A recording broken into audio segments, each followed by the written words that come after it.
Hello everyone, and welcome back to The Red Path. It's Dara here again with episode 3 of the Delvarus is in the Details painting series. A series where I focus on the nitty-gritty aspects of painting your models and how you can take them to the next level with some handy little tips and tricks. So we're actually going to embark on a mini-series within this mini-series, if you guys don't mind. Over the next couple of videos, I'm going to be talking to you all about different types of skin tones that you can paint. It's been something that's been asked of me pretty much consistently since I started making videos, so I thought it was probably about time we started covering it. I'm going to talk you through all the sort of different normal skin tones that you can do, and also cover some less normal skin tones. So what I mean by that is like dead flesh, zombie flesh, demonic flesh, that kind of sort of thing. But we're going to start with the basics before we move on to any of that. In this video specifically, I'm going to be kind of covering my own skin tone that I use a lot in my legionaries. Obviously the world leaders are a really diverse bunch considering that they recruit from all different worlds, and this is just one of the skin tones that I use within my army, but it's a really nice one. I really like how it comes out. It sort of has this like rugged legionary look where you kind of get the impression that these guys have been fighting for a very long time. While it's not demonic, it's definitely not human, and you'll see the sort of little things that we do along the way that will kind of bring that forth. But yeah, skin tones are a really fun thing to do. They can be really, really daunting because people often stress out about, getting it wrong and their models looking goofy and stuff. But this video will hopefully kind of break down some of those barriers for you all and, try and let you experiment with these things. Like, I was speaking from my own experience, I used to only ever paint helmeted guys because I was terrified of skin tones. But over the last year or so, I've kind of really dived into it, and it's been a lot of fun. I've learned a lot of things along the way, and I'm going to try and hopefully share them with you all now. So yeah, sit back, grab yourselves a brew, and let's dive into this episode.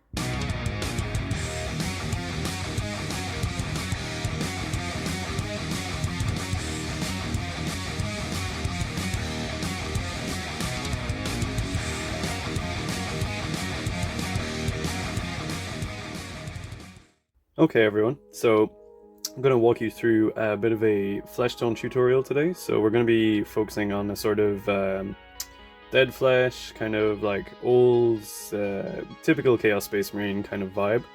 This is going to be the first in a couple of different skin tutorials I do.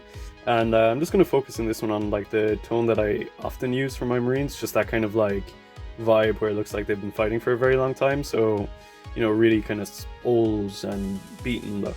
Just using this model that I kit bashed up for this. I got a nice little kind of head going on here where you can do a lot of cool stuff with. So yeah, that's what we're going to be going for here today. So let's dive in and see what we do. Okay, so we're going to start by basing out his head, and it's a mix of pink horror and Mephiston red. Now it's we're only using a touch of Mephiston red for this. I would say it's probably about 80% pink horror, and we're just using this to lay down a foundation layer for the skin tone. So basically the foundation layer at this point is going to really dictate kind of the overall tone for the head. So we're going with a sort of reddy pink one to kind of show that there is like still, blood flowing under his skin and that kind of thing. If we were to go for a proper dead flesh tone, we'd probably start with something blue or purpley or green, and I will do that in a different tutorial. But for this one, we're just going to go for a kind of, I hesitate to say natural look, but I guess an organic feel to it would be the best way of describing. So yeah, we're just going to set that tone down, and then we'll come back for the next step. Okay, so we have our base tone laid down here. We got this nice like sunburned look for our boy. So next up we're going to be adding a layer, and basically what I've done here is I've mixed some Rakarth flesh into my previous mix.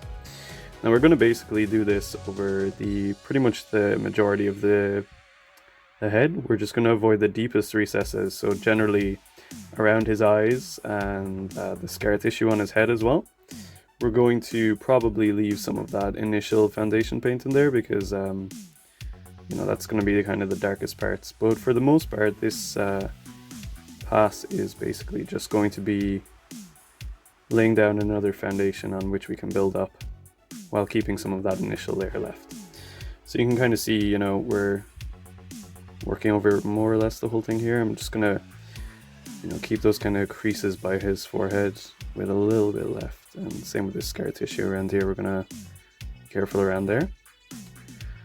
So yeah, I'm gonna get this set down, then we're gonna come back for the next step. Alrighty, so we've laid down that second layer now. You can kind of see, you know, I've left a little bit of that initial foundation in the that sort of cracked cranium that he's got going on, and it's a little bit harder to see, but also kind of some in the eye sockets too. And we'll get back to painting the eyes at the very end as well, don't worry about that. But right now what I'm going to do is I've mixed even more Rakarth flesh into my previous mix. And we're going to start working up at this point, basically moving towards the light source, which is basically this point here. And at this point we're basically going to start bringing in some tones, getting closer to that actual like skin tone. So again, the thing here is just to keep working further away from that previous layer and towards the light, and you'll start to build up a nice little gradient as you go along. So yeah, that's really the key thing to remember, you know, work towards your light source because that's where the skin tone is going to be at its brightest. And yeah, we're still going to keep away from that kind of scarred area. We want that to look nice and raw when we get to the details. And yeah, any raised areas such as like the kind of creases of his forehead here, we're going to mark those out in detail as well. They'll show up real nice. So yeah, let's get that set down and come back for the next step. So at this point we're going to hit it with a layer of almost pure Rakarth flesh. And this is really going to be the main skin tone that kind of goes over everything. I really like Rakarth flesh, I think it has a really nice tone. So in a very similar way to the last step, we're basically just going to move towards that light, move away from the dark areas. And you'll start to see this, you know, we have a nice like gradient building up here. You can kind of see it on his forehead, you know, it's starting to come out. And yeah, essentially it's just Rakarth flesh at this point. You know, we're going to go over pretty much the whole surface, paying particular attention to any creases in his face, any sort of expression that we want to draw out. And the key thing here is just be really patient with it. You don't need to rush. So yeah, let's get that laid down, and we're going to see how he looks after that. Okay, now we've basically covered the main foundation layers for our skin. So we've built up to this nice point where you can see we've got some nice tonality going on. We have this big red kind of old scar going on his head.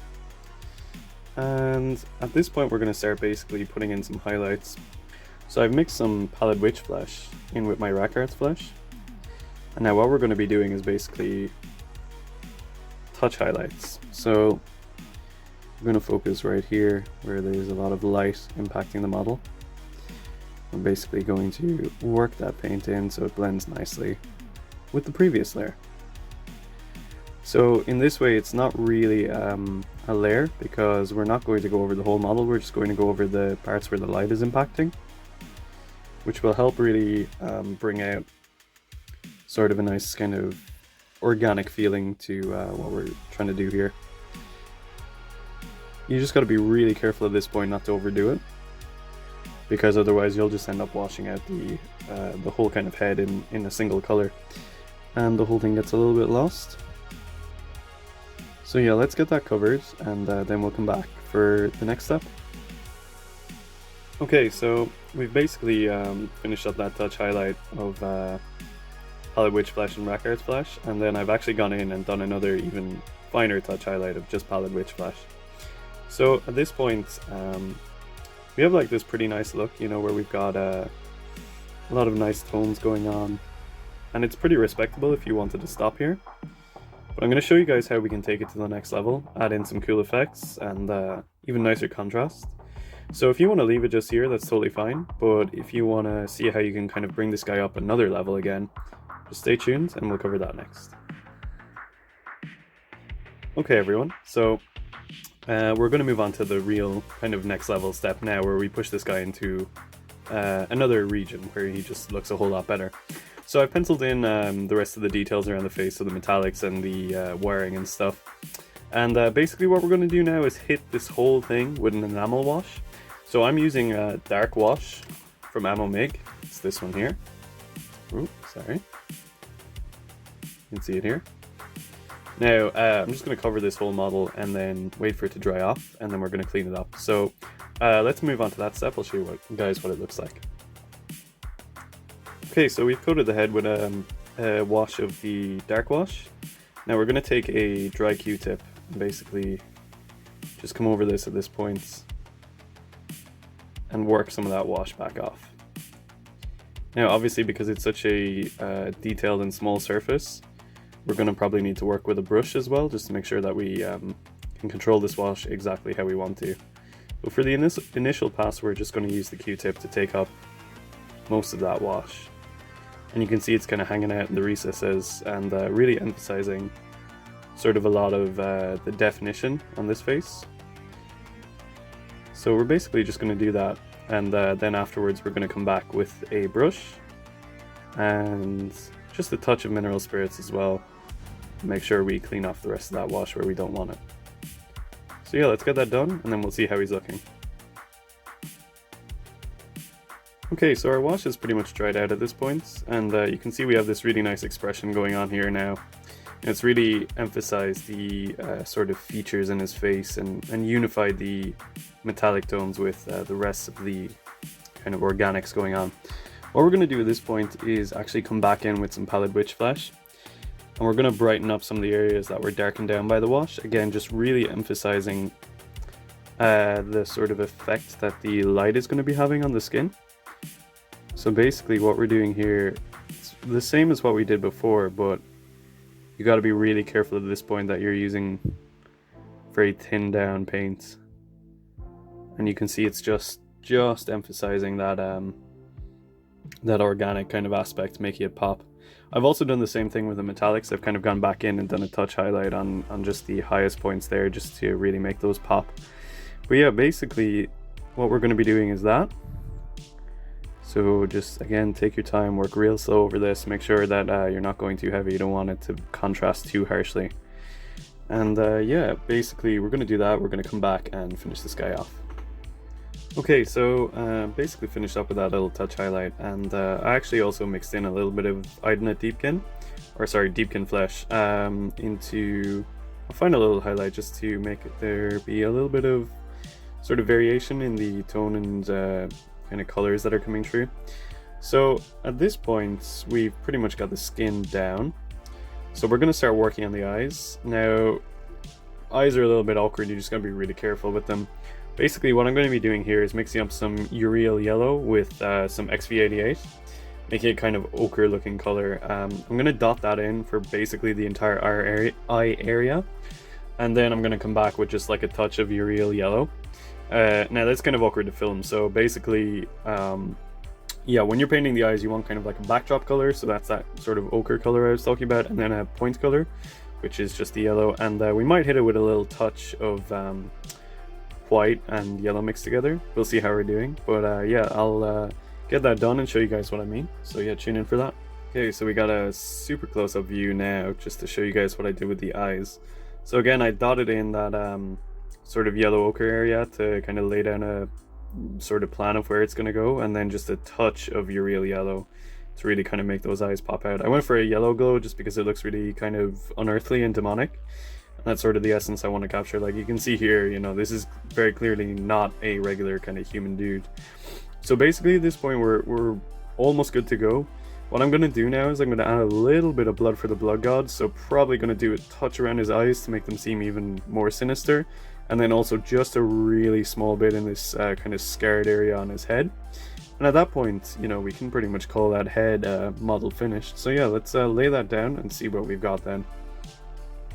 Okay, just giving you guys another super close up after we've done some of the blood effects.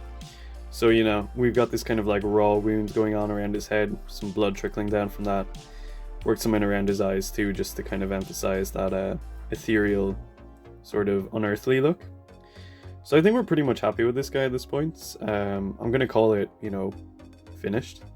And it's just the first in a series of different kind of skin tone videos I'm going to do. We're going to do some darker tones, some lighter tones. We're also going to do some like ethereal tones, so sort of demon skin, like blues and purples and stuff like that, how you can kind of mess around with those.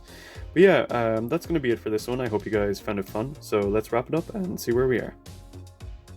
Well, everyone, I hope you enjoyed this episode of the Delvarus is in the Details. And I hope it's kind of made skin tones a little bit less daunting for you all. I know there's something that really freaks people out, but hopefully through this, you guys will see that the process is a little bit simpler than you might have thought. Over the next couple of videos, we're going to focus on the normal kind of human skin tones. You know, we're going to cover all the broad spectrum there. And then once we get past that, we're going to move into the sort of really demonic skin tones. So, you know, proper like blues and greys and purples and all that sort of weird stuff going on. And we'll probably do some undead skin tones as well, and maybe some monstrous ones too. Kind of whatever you guys want to see, just let me know, you know? So yeah, thanks everyone for watching. I hope this one was informative and fun, and tune in for the next one. Until then, stay healthy, stay safe, and kill main bird.